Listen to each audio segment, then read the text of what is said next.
Private కంపెనీలు దొంగతనం చేస్తే అది దొంగతనంగానే పరిగణించబడుతుంది. ఒక ప్రైవేట్ కంపెనీ నిర్వాకాన్ని గుర్తించి చర్యలు తీసుకోవాల్సిన ప్రభుత్వ సంస్థ దారుణానికి పాల్పడింది. దారుణానికి ఒడిగట్టింది ఒక ప్రభుత్వ సంస్థ. ఇక ఒడిగా ఒక ప్రభుత్వ సంస్థ పరిశీలనలో ఉంది. దీని ఫలితంగా 1600 కోట్ల రూపాయల ప్రజాధనం నష్టపోయింది. అవును, 1600 కోట్ల రూపాయలు. ఒక ప్రభుత్వ ఆస్తి పునర్నిర్మాణ సంస్థ ధరల నిర్ధారణ జరపకుండానే రుణం ఎగవేసిన అదే కంపెనీతో రుణాన్ని పరిష్కరించింది. ప్రభుత్వ వ్యవస్థలో ప్రతిదీ వేలం ద్వారా పిలుస్తారు, కానీ ఆ ప్రభుత్వ సంస్థ బిడ్డింగ్ ప్రక్రియను నిర్వహించే శ్రమ కూడా తీసుకోలేదు. దీని ఫలితంగా ప్రజాధనం నష్టపోయింది.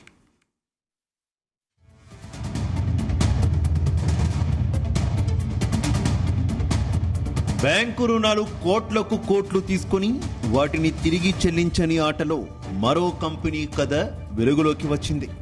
ఆ కంపెనీ పేరు Axon Global private limited. Axon Global company పలు బ్యాంకుల నుంచి వేల కోట్ల రూపాయలు రుణాలు తీసుకుంది. అక్సన్ గ్లోబల్ కంపెనీ తీసుకున్న రుణం చెల్లించడంలో విఫలమైంది. కాయిలా పడిన కంపెనీ నిరర్ధక ఆస్తిగా మారింది. అంటే మొండి బకాయిల ఖాతాలోకి వెళ్ళింది. రుణాన్ని సకాలంలో చెల్లించకపోవడం వల్ల ఆ కంపెనీ రుణ ఖాతా నిరర్ధక ఆస్తిగా మారింది. ఈ విషయం దివాలా న్యాయస్థానం నేషనల్ కంపెనీ లా ట్రిబ్యునల్ కి చేరింది.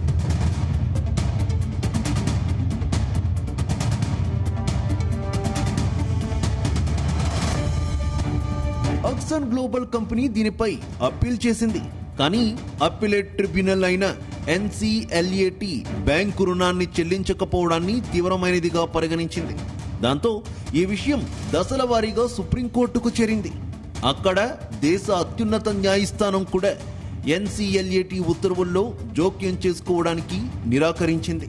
న్యాయస్థానంతో పాటు అప్పీలేట్ ట్రిబ్యునల్ ద్వారా విచారణ జరిగిన తర్వాత బ్యాంకులకు చెందిన ఈ రుణాన్ని ప్రభుత్వ ఆస్తి పునర్నిర్మాణ సంస్థ national asset reconstruction company limited కి బదిలీ చేశారు.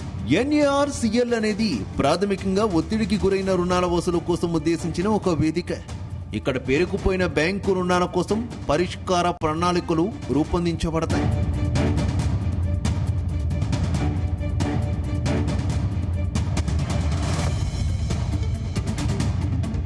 జీ మీడియాకు లభించిన పత్రాల ప్రకారం అక్సన్ గ్లోబల్ కంపెనీ నుంచి national asset reconstruction company limited 2172 కోట్లను వసూలు చేయాల్సి ఉంది. రుణదాతల కమిటీలో national asset reconstruction company limited కు 100% ఓటింగ్ హక్కులు ఉన్నాయి. అంటే ఆర్థిక రుణదాతలపై దానికి పూర్తి నియంత్రణ ఉంది. అయినప్పటికీ ప్రభుత్వ యాజమాన్యంలోని ARC సంస్థ అయిన national asset reconstruction company limited రుణ ఎగవేతదారుడైన అక్సన్ గ్లోబల్ కంపెనీతో కేవలం 579 కోట్ల రూపాయలకే రుణాన్ని చెల్లించే విధంగా పరిష్కరించింది. ఒక మాటలో చెప్పాలంటే అక్సన్ గ్లోబల్ కంపెనీ 2172 కోట్ల రుణం తీసుకొని కేవలం 579 కోట్ల రూపాయలు చెల్లించి ఖాతాను క్లియర్ చేసింది. దీంతో ఈ ప్రభుత్వ సంస్థ ప్రజాధనానికి 1600 కోట్ల రూపాయల నష్టాన్ని కలిగించింది.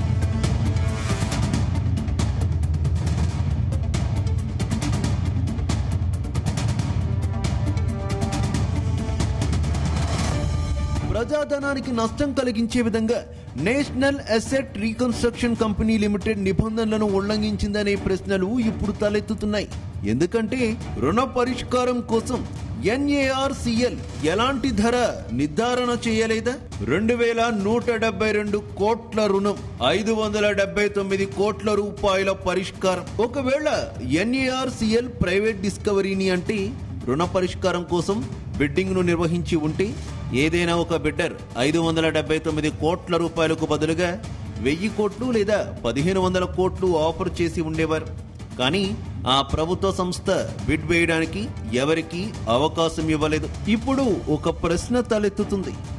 NARCL మరియు దివాళా తీసిన కంపెనీ మధ్య ఏదైనా కుమ్మక్కు జరిగిందా? మొండి బకాయిల వసూలు కోసం ఎలాంటి బిడ్డింగ్ నిర్వహించకపోవడానికి ఈ కుమ్మక్కే కారణమా?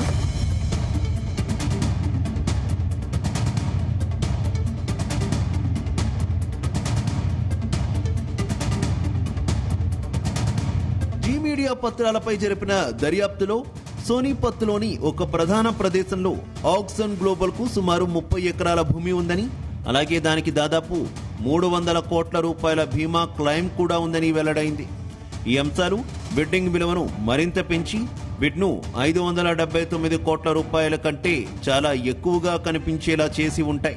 అయితే రుణాన్ని పరిష్కరించేటప్పుడు NARCL ఈ సమాచారాన్ని ధృవీకరించలేదు. 2172 కోట్ల రుణం 579 కోట్లకు పరిష్కారం. ఇప్పటివరకు మోసపూరిత రుణ పరిష్కారాల విషయంలో ప్రైవేట్ ఆస్తి పునర్నిర్మాణ సంస్థపై ఆరోపణలు వచ్చాయి.